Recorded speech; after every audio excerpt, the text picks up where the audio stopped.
Quality study अकॅडमीच्या YouTube चॅनलवर तुमच्या सर्वांचे स्वागत आहे. विद्यार्थी मित्रांनो, आज आपण 9 जानेवारी याचे चालू घडामोडीचे प्रश्न पाहूया.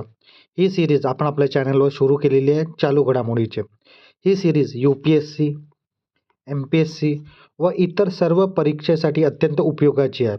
इथे आपण एक्झाम पॉईंट ऑफ एक महत्त्वाचा टॉपिक पाहतो. आजचा महत्त्वाचा टॉपिक आहे आपला रामसर स्थळे. तर हा खूप महत्त्वाचा टॉपिक आहे. एक्झाम पॉईंट ऑफ तुम्ही शेवटपर्यंत व्हिडिओ पहा. विद्यार्थी मित्रांनो, काल विचारला गेला प्रश्न, वर्दीतले माणसाची नोंदी या पुस्तकाचे लेखक कोण आहेत? तर या प्रश्नाचं उत्तर होतं ऑप्शन क्रमांक 4 सदानंद दाते. आता आपण आजचे प्रश्न पाहूया. अदानी समूहाने अलीकडे 570 मेगावॅटचा वांगचू जलविद्युत प्रकल्प कोणत्या देशात सुरू केलेला आहे? तर या प्रश्नाचं उत्तर राहणार आहे ऑप्शन क्रमांक 2 भूटान. आता याबद्दल आपण माहिती पाहूया. प्रकल्पाचे नाव 570 मेगावॅटच्या वांगचू जलविद्युत प्रकल्प. ठिकाण भूतानमधले चुका जिल्ह्यात वांगचू नदीवर उभारण्यात येत आहे. भागीदारी हा अदानी पॉवर आणि भूतान सरकारच्या डूक ग्रीन पॉवर कॉर्पोरेशन DGPC यांच्या संयुक्त प्रकल्प आहे. DGCP 51% आणि अडानी 49% एवढी हिस्सेदारी आहे. गुंतवणूकदार आणि वेळ यासाठी सुमारे 6,000 कोटी रुपयांची गुंतवणूक असून पुढील 5 वर्षात 2031 पर्यंत प्रकल्प पूर्ण करण्याचे उद्देश हा प्रकल्प भूतानची हिवाळ्यातील विजेच्या गरज पूर्ण करेल आणि अतिरिक्त वीज भारताला निर्यात करेल. तर हा खूप महत्त्वाचा प्रोजेक्ट आहे भूटानकरिता. तर ही महत्त्वाची माहिती अदानी समूहाने जो भूतानमध्ये प्रोजेक्ट सुरू केला त्याबद्दल. आता आपण पाहू पुढला प्रश्न. भारताचा पहिला स्वदेशी MRI स्कॅनर कोणत्या राज्यात कार्यान्वित करण्यात आलेला आहे? तर या प्रश्नाचं उत्तर राहणार ऑप्शन क्रमांक 3 महाराष्ट्र आपला राज्य. त्यानंतर पुढला प्रश्न. सुरेश कलमाडी यांचे नुकतेच वयाच्या 82व्या वर्षी निधन झालं. त्यांनी खालीलपैकी कोणते मंत्रिपद भूषवलेले आहेत? तर या प्रश्नाचं उत्तर राहणार ऑप्शन क्रमांक 3 रेल्वे राज्यमंत्री हे पद त्यांनी भूषवलेले आहेत. आता आपण त्यांच्याबद्दल माहिती पाहूया. निधन. ते माजी खासदार होते, ज्येष्ठ नेते सुरेश कलमाडी यांचे 6 जानेवारी 2026 रोजी वयाच्या 81 वर्षी पुण्यात येथे निधन झाला. लष्करी सेवा. राजकारणात येण्यापूर्वी ते भारतीय हवाई दलात वैज्ञानिक पायलट होते. त्यांनी 1965 आणि 1971च्या युद्धात सक्रिय सहभाग घेतलेला होता. राजकीय कारकीर्द. ते पुण्यात 3 वेळा खासदार आणि माजी केंद्रीय राज्यमंत्री होते. पुणे फेस्टिवल आणि पुणे आंतरराष्ट्रीय मॅरेथॉनची सुरुवात त्यांनी केली. क्रीडा प्रशासन. त्यांनी 15 वर्ष भारतीय ऑलिम्पिक संघटनेचे IOA चे अध्यक्ष म्हणून काम पाहिले. त्यांनी 2010च्या दिल्ली कॉमनवेल्थ गेमच्या प्रमुख आयोजक होते. तर ही खूप महत्त्वाची माहिती त्यांच्याबद्दल. आता पुढला प्रश्न. नुकतेच चर्चेत असलेला EB4 व्हिसा भारत कोणत्या देशाच्या नागरिकांना येण्यासाठी देतो? तर या प्रश्नाचं उत्तर राहणार ऑप्शन क्रमांक 4 चीन. आता आपण याबद्दल माहिती पाहूया. भारतीय कंपनीसाठी चीन तंत्रज्ञानाला बोलवण्यासाठी EB4 व्हिसा अत्यंत महत्त्वाचा आहे. नवा उपक्रम. भारतने 1 जानेवारी 2026 पासून हा व्हिसा खास चीनी व्यावसायिक आणि तंत्रज्ञानासाठी सुरू केलेला आहे. ऑनलाईन अर्ज. यासाठी चीनी नागरिकांना भारतीय दूतावासात जाण्याची गरज नाही. संपूर्ण प्रक्रिया इंडियन व्हिसा ऑनलाईन पोर्टलवर डिजिटल पद्धतीनं पार पडेल. महत्त्वाची अट. भारतीय कंपनीला प्रथम NSWS पोर्टलवर नोंदणी करून एक डिजिटल प्रायोजिक तत्व स्पॉन्सरशिप लेटर तयार करावं लागते, जे व्हिसासाठी अत्यंत अनिवार्य आहे. कोणासाठी आहे हा व्हिसा? प्रामुख्याने यंत्रसामग्री बनवणे, इन्स्टॉलेशन, गुणवत्ता तपासणी, देखभाल, मेंटेनन्स आणि कर्मचारीचे प्रशिक्षण देणे चीनी तंत्रज्ञान आहे. कालावधी. हा व्हिसा चीनी नागरिक भारतात जास्तीत जास्त 6 महिने राहू शकतात. हा कालावधी वाढवता येत नाही. प्रक्रिया चा वेळ. अर्ज केल्यापासून व्हिसा मिळण्यासाठी साधारणतः 45 ते 50 दिवस लागतात. नोंदणी. भारतात आल्यानंतर 14 दिवसाच्या आत FRRO फॉरेन रिजनल रजिस्ट्रेशन ऑफिसकडे ऑनलाईन नोंदणी करणे बंधनकारक आहे. तर हा विजाबद्दल EB4 विजाबद्दल महत्त्वाची माहिती. त्यानंतर पुढला प्रश्न. दरवर्षी भारतात 9 जानेवारीला प्रवासी भारत दिवस साजरा केला जातो. यांची सुरुवात कोणत्या वर्षी झाली आहे? तर या प्रश्नाचं उत्तर राहणार ऑप्शन क्रमांक 1 2003 या वर्षी.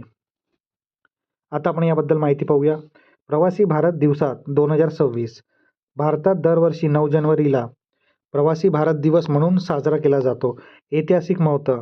या दिवशी 9 जानेवारी 1915 रोजी महात्मा गांधी हे दक्षिण आफ्रिकेतून भारतात परतले होते. त्यांच्या स्मरणार्थ हा दिवस साजरा करण्यात येतो. उद्देश. परदेशात स्थानिक झालेल्या भारतीय NRIs देशांच्या विकासातील योगदान अधोरेखित करणे आणि त्यांच्या भारतीय मुळाशी जोडणे हा प्रमुख हेतू आहे. 2026चे आयोजन.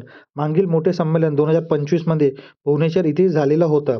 2026 हे ऑफ द इयर मध्यांतर वर्ष असल्याने यावर्षी जगभरात भारतीय दूतावासांमध्ये स्थानिक स्वराज्य स्तरावर विशेष कार्यक्रम आयोजित केले जात आहेत. सन्मान. या दिनानिमित्त परदेशात भारताचे नाव उज्ज्वल करणाऱ्या व्यक्तींना राष्ट्रपतीच्या हस्ते प्रवासी भारतीय सन्मान देऊन गौरवण्यात येते. तर ही महत्त्वाची माहिती भारतीय प्रवासी दिवस बद्दल. आता पुढला प्रश्न. माधव गाडगीळ यांचा जन्म महाराष्ट्रात कोणत्या शहरात झालेला आहे? तर या प्रश्नाचं उत्तर आहे ऑप्शन क्रमांक 3 पुणे या शहरात झालेला आहे. आता आपण पुढला प्रश्न पाहूया. 7 जानेवारी 2026 रोजी पुण्यात कोणते प्रसिद्ध पर्यावरण शास्त्रज्ञांच्या 83व्या वर्षी निधन झालं? तर या प्रश्नाचं उत्तर राहणार आहे ऑप्शन क्रमांक 3 डॉक्टर माधव गाडगीळ. तर क्वालिटी स्टडी अकॅडमीच्या माध्यमातून डॉक्टर माधव गाडगीळ यांना विनम्र अभिवादन. त्यानंतर पुढला प्रश्न. डॉक्टर माधव गाडगीळ यांनी कोणत्या प्रसिद्ध समितीचे अध्यक्षपद भूषवले आहेत? तर या प्रश्नाचं उत्तर राहणार ऑप्शन क्रमांक 1 पश्चिम घाट पर्यावरण तज्ज्ञ गट. तर ऑप्शन क्रमांक 1 बरोबर उत्तर राहणार आहे. आता याबद्दल आपण त्यांच्याबद्दल माहिती पाहूया. परिचय. डॉक्टर माधव गाडगीळ हे भारतातील एक अत्यंत प्रभावशाली आणि ज्येष्ठ पर्यावरणशास्त्रज्ञ आहेत.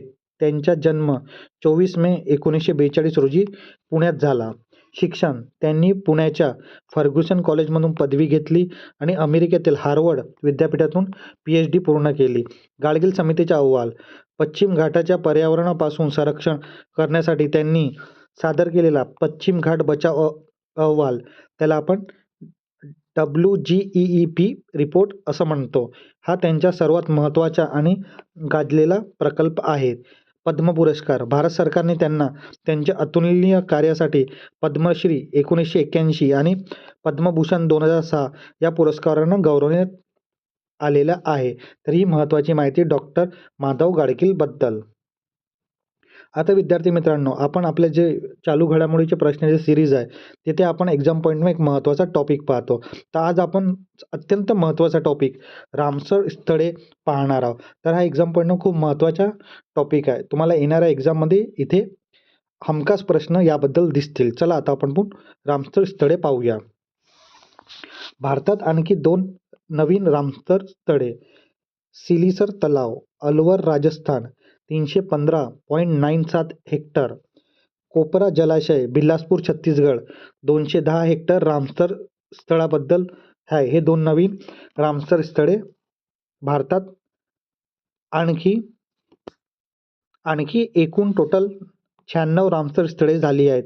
भारतात एकूण 13,61,331 हेक्टर क्षेत्र व्यापलेलं आहे रामसर स्थळामध्ये. तामिळनाडूत सर्वात जास्त 20 रामसर स्थळे आहेत. जागतिक पाणथळ दिन 2 फरवरीला साजरा करण्यात येतोय. रामसर कराची तारीख 2 फरवरी 1971 या वर्षी. रामसरचं मुख्यालय कुठे आहे? गेलेंड, स्वित्झर्लंड इथे. भारतातील पहिले रामसर स्थळ चिल्का सरोवर, ओडिसा 1981 आणि केवला देवी, राजस्थान. आता आपण यांची महत्त्वाची माहिती पाहूया. रामस्थळ स्थळाची माहिती. रामस्थळ म्हणजे आंतरराष्ट्रीय स्तरावर महत्त्वाचे असलेलं पाणथळ जागा. त्याला आपण इंग्लिशमध्ये वेटलँड असं म्हणतो.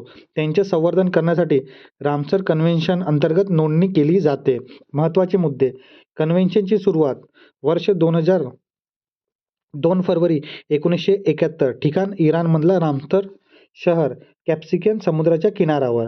उद्देश जगातली महत्त्वाची पाणथळ जागाचे संवर्धन करणं आणि त्याचा शाश्वत सस्टेनेबल वापर सुनिश्चित करणे. जागतिक दिवस 2 फरवरी हा जागतिक पाणथळ दिवस वर्ल्ड वेटलँड डे म्हणून साजरा केला जातो. पाणथळ जागा म्हणजे काय?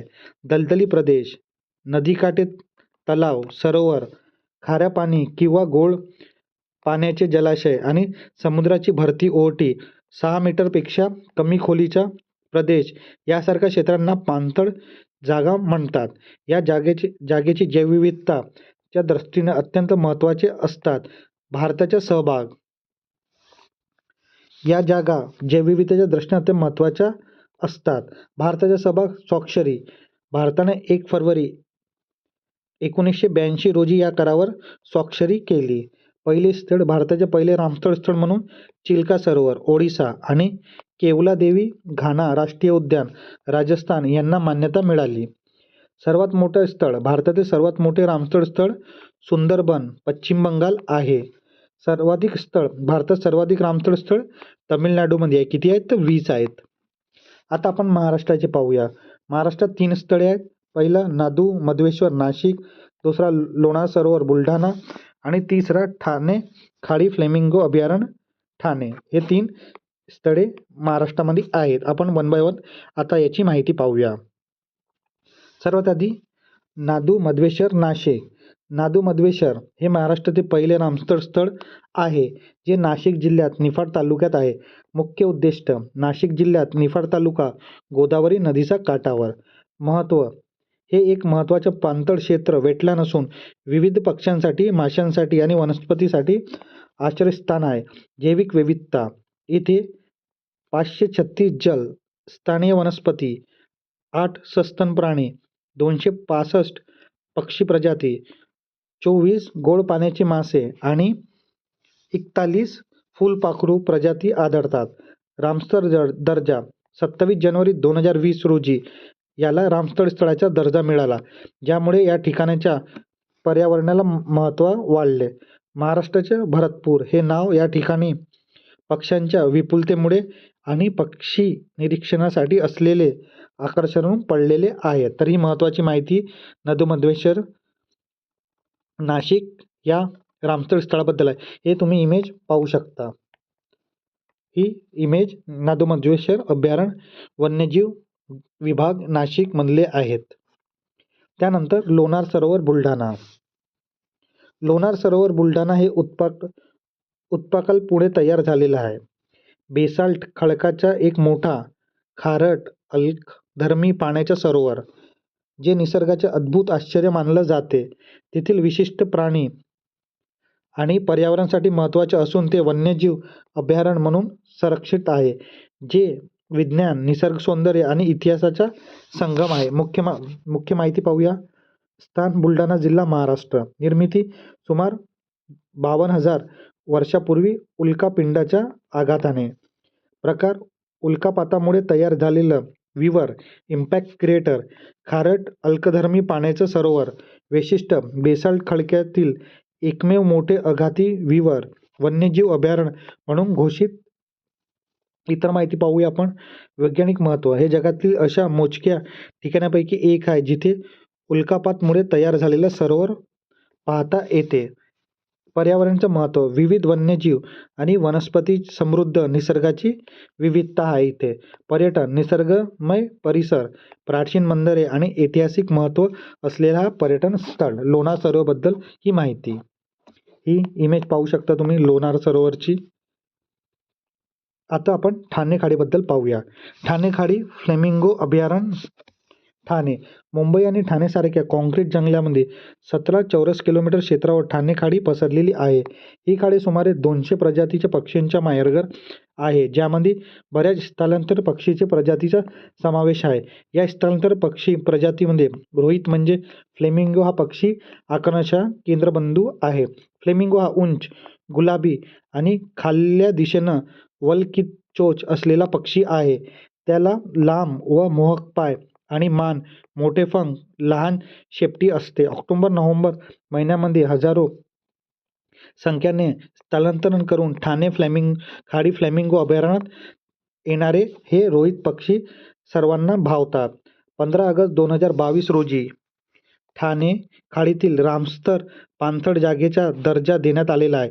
ठाणे खाडी सर्वात मोठी रामसर स्थळांपैकी एक आहे, ज्याचा विस्तार 6,500 हेक्टर असून त्यात इको सेन्सिटिव्ह झोनचा पण समावेश आहे. ही महानगरमध्ये असलेले पहिली रामसर स्थळ आहे.